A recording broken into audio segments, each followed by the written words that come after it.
Walk us through what happened yesterday with Wendy. It was a lot going on. We saw Wendy leaving the facility with all the police. Yep. You know, what happened?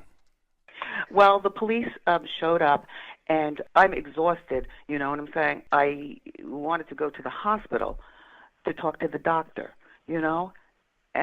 Gina, you can expound upon that a bit, please. So I did two things. I wrote a letter to the Adult Protective Services explaining to them Wendy's situation. She was isolated and we needed an investigation. Yesterday morning, during our morning calls, I told Wendy we will be calling the police. And we will be speaking to police and we will be telling them that you are isolated. And the police came into the room.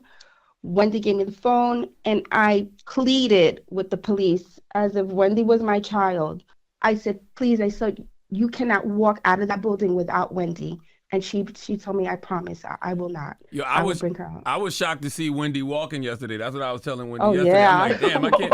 Cause we seen them lymphedema feet. I was like, I could not believe Wendy could walk. Let me tell you something. So the cops say to me, you know what I'm saying? They say, Wendy, you know, you have to leave the scooter. I said, okay, but just walk with me, okay? And so they walked with me. So it was like exercise for my feet. When the officers were there, Wendy started to feel she had a little bit of anxiety. And I said, tell them that you need to go to the hospital. And I said, when you go to the hospital, you're going to ask for an independent medical evaluation. Yes. But the building was giving us a hard time. They first sent a nurse. Yeah. And they're like, oh, Wendy, we'll take care of it. I'll take your vitals. And I said, no, thank you. No, thank you. And I'm on the phone and I'm like, no, we need a medical doctor. Right. The nurse says, oh, we have a doctor in the building. No, I want an independent doctor. Yeah, I said, no, she needs to get out. We need to go to a hospital. That's not a hospital. Right. And then finally, the cops were okay with that. And then the ambulance, and Wendy was okay as well.